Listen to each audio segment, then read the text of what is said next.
రేవంత్ రెడ్డి ఇల్లే కుంటలుంటది, ముందు దాన్ని కూలగొట్టాలి. తమ్ముని ఇల్లు ఎఫ్టీఎల్లో ఉన్నది. మీకో న్యాయం, గరీబోలకో న్యాయమా? ఎన్నో హామీలు ఇచ్చినావు, ముందు అవి చెయ్యి. హామీలకేమో పైసలు లేవంటావు, మూసినదికేమో 1,50,000 కోట్లు ఎక్కడికి వెళ్ళి వచ్చినాయి మూసినదికి? బలిసిన వాళ్ళకు కట్టిస్తావు, పేదోళ్ళకి కూలుస్తావు. నీ ప్రభుత్వం ఉండేది 5 ఏళ్లే, కానీ పేదల ఇండ్లు వాళ్ళ జీవితకాలం కల. ఇప్పటికే 3 ఆత్మహత్య చేసుకున్నారు. ఎవరు ఆత్మవిశ్వాసం కోల్పోవద్దు. ఆపదొస్తే ఫోన్ చేయండి, అరగంటలో ఉంటా. 24 గంటలు బీఆర్ఎస్ భవన్ తెరిచే ఉంటుంది. అర్ధరాత్రి వచ్చిన ఆశ్రయం ఇస్తాం. మూసీ బాధితులతోటి మాజీ మంత్రి హరీష్ రావు. చూడండి, నీ సొంతం ఇల్లే కొడంగల్లో, నీ ఇల్లే కుంటలు ఉందంట, రెడ్డి కుంట అంట. నిన్న క్లియర్ సర్వే నెంబర్తో సహా చెప్పిండు ఆయన. సర్వే నెంబర్తో సహా చెప్పిండు. ఆ బయట ఉందా బాబా? బయట ఉంటే పెట్టండి. సర్వే నెంబర్తో సహా చెప్పిండు ఆయన.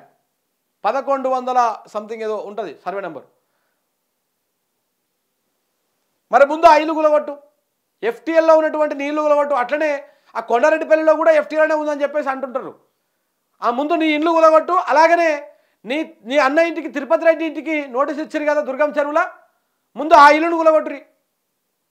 ఆ ఇల్లును గులగొట్టి పేదల ఇండ్ల కాడికి రారి. అవి గులగొట్టవు, ఏం గులగొట్టవు? పేదల ఇండ్లు, పెద్దల ఇండ్లు ఏమో మంచిగా నిమ్మలంగా ఉంటాయి. నీ ఇల్లు కూడా కుంటలు ఉంటుంది, నీ ఇల్లు కూడా బఫర్ జోన్లు ఉంటుంది, ఎఫ్టీఎల్ ఉంటుంది. మీ అన్నదమ్ములయ్యి మీ ఇండ్లు గులగొట్టరు, మీ మంత్రుల ఇండ్లు గులగొట్టరు, మీ కాంగ్రెస్ నాయకుల ఇండ్లు గులగొట్టరు. గుత్తా సుఖేందర్ రెడ్డిది చెర్ల ఉంది, V6 వివేక్ది కాంగ్రెస్ ఎమ్మెల్యే, ఆయనది చెర్లనే ఉంది దుర్గం చెరువుల, హుస్సేన్ సాగర్ దగ్గర. పొంగులేటి శ్రీనివాసరెడ్డిది చెర్లనే ఉంది. ఆయన ఎవరు? పట్నం మహేందర్ రెడ్డిది నడిచెర్ల ఉంది.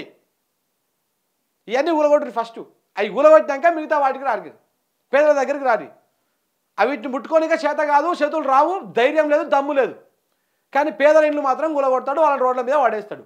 ఆ విషయాన్ని చూపిస్తే కేసులు పెడతాడు. ఇది నేస్తున్నటువంటి వ్యవహారం.